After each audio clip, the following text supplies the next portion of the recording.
Hey guys, welcome back. I'm going to show you a little bit more of this other pegboard I have in the room. Now, the last video, or 2 videos ago, I showed you guys parts of my room. I'm going to show you another part of my room. We're going to start right here in the middle with the Marvel Legends.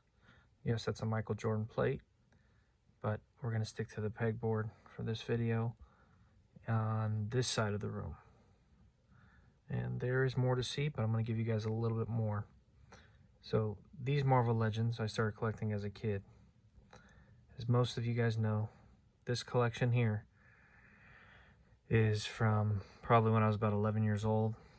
I started collecting, action figures, collected coins, cards, all types of stuff. This room was basically packed up, put away, and in boxes. And then I transformed it into what I call as like a museum because of all the history and, connections to the pieces with me. So that's why it's like, historic in that regard. But otherwise, it's a combination of like a hobby shop, museum, all types of cool stuff in this room. But I'm just going down a list now, showing you guys some of the Marvel Legends I have.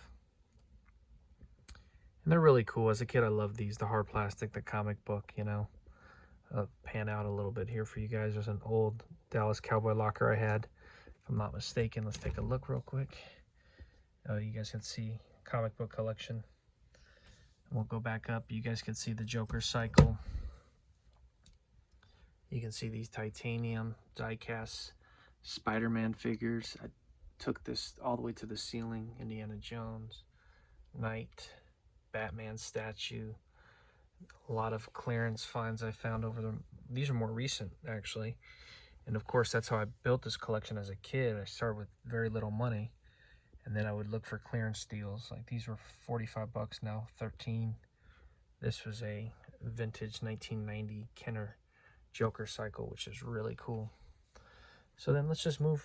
We got another Spider-Man set. I purchased that last year. It's to the No Way Home, I believe. And I got the full set there, which is pretty cool.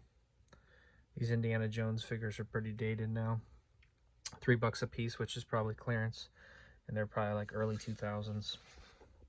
You got Harrison Ford right there. This is a cool little piece, Todd McFarlane. It's actually him. It's a collector's club. Pretty unique. Lord of the Rings. A lot of these pieces, guys, are very at random. And as you can see, there's probably 4, 5, 6 deep on some of them. So these hooks do come out, 10 to 12 inches. Some of them are 8. But there's quite a bit. Fantastic Four.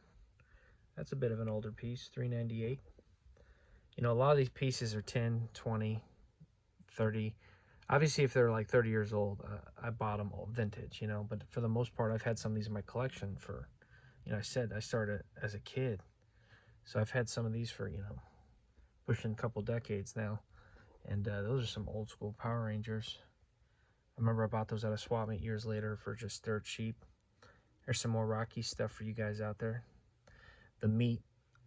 It's funny how some of these pieces, you buy as a kid, $6, $7, or your mom, or your grandparents, or your dad, or whoever, but you buy them, and now 10, 15, maybe 20 years, who knows exactly, they're 10 times what you paid for them back then. So, in a weird way, some of them did turn out to be investments. But the meat, this is the butcher from the meat slab that Rocky beats up, and then I've got some more Rocky figures going back. I'm just going to get into the surface of this video.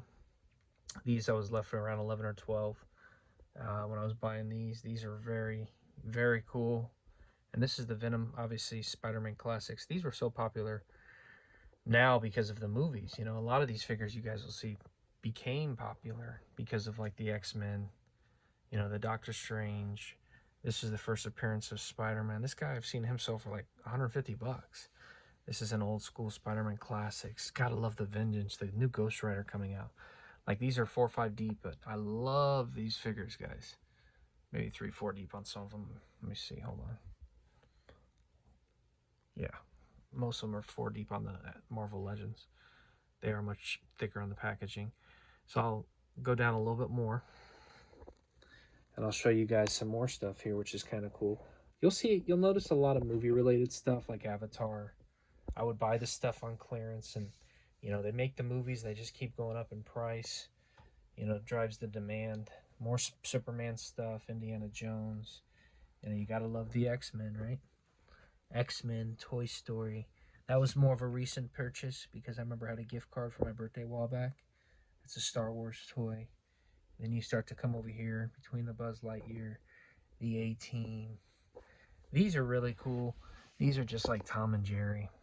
And I absolutely love this stuff, guys, because it's the old school packaging, and these are very expensive now, which is crazy, but I could see it because they're just such cool pieces. This item could be 15 to 20 years old, but you got to look at it like, for its time, it really was a cool piece. And of course, the Tom and Jerry go back to probably like the 40s or 50s. But just, I don't remember buying this one in particular, but I just remember looking the other day and you're like, wow. But, that's how it is. Sometimes you win on prices, sometimes you lose, You buy stuff you love, and that's all that matters. And if it goes up, it's a perk. Like, if there's any Star Trek fans out there, I've got some crazy Star Trek stuff. So, I'm not actually a Star Trek fan. That's a rain stick, by the way. Some more giant Avatar figures. I'm not actually a Star Trek fan, but years ago I bought a Star Trek collection at a swap meet, and they were giving them to me like $1 a piece, which I couldn't pass up. Go a little lower here. Evel Knievel, modern, Undertaker. I got those on sale. Some football stuff, the Johnny Depp Pez. But I will say this, guys.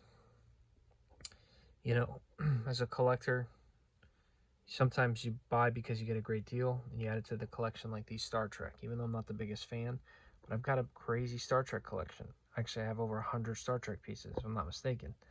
But like Monster Frank here, I love that. That's what I wanted, so I paid it. And I actually paid retail. I rarely pay retail, but I think at the time I did for this one. These Batman cars, I had these for a while. Very cool. This Majorette, if I'm not mistaken, I think that's what it was. This car company was so popular back overseas in like France. Well, I looked like 2 years ago in Target.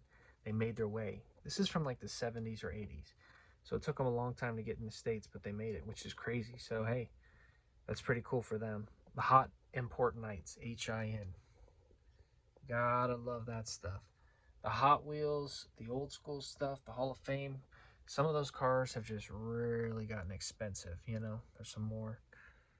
A couple more for you. I'm going to start to go back up here in a second. But, I just wanted to share with you guys this side of the pegboard a little bit. The reason why is, it's a lot to take in if I do a full video of the whole room. So if I do a, 10-minute video, give you guys a glimpse of this side of the pegboard, at least it's, 10 minutes, you check it out, and then you go to the next video. But I know those longer videos sometimes are a little tough to watch. But these here are all Star Trek figures. And I'm going to go up to the top of the pegboard. Wait, there's the roof, but then you'll see that there is pegboard all the way across on this wall. Then we go to that corner, and then we go down where the door's there. And this was actually the second pegboard I built in this room. And I have to give a shout out to my dad who helped me build this, thankfully. But everything else I did pretty much myself, and it was 3 weeks to get this room back on track because it was a storage unit, and I'm not kidding when I say that. But well worth it because I've been showing people, people have been asking me to come check it out and different things like that. So I'm like, yeah, you guys, you definitely want to make it to the point where if you have one, have it where you can show the stuff to your friends if they're collectors, because it's so worth it. Because it sucks having this stuff sit in boxes and like you forget what you have after like 10 years. You're just sitting there like, I haven't seen this in 5-6 years, or in my case sometimes longer. But it was a process to get this room, as I call the museum, in order. But it was just one of those things where it took some time and I did it. I'm only going to show you guys this part of the room. That's why I'm stopping right here. I'll go up and I'll show you a couple Michael Jordan plates, but that's about as far as I'm going. So we got a couple Michael Jordan plates. I'll show you the other part of the horror room next. This was that other pegboard. If you guys are new to the channel, this is one pegboard I built. I built 3 pegboards in this room. I've showed you 2 now. There's another one I haven't shown you. Plus, I've showed you part of what I call the horror room, which is basically a closet inside the room. But I only showed you part of that. So stay tuned for more of that. And also, go check out the other videos if you haven't, because if you like this stuff, you'll probably enjoy the content. So thanks for watching. Guys, comment below what's your favorite piece, and I'll see you guys later. I'm out.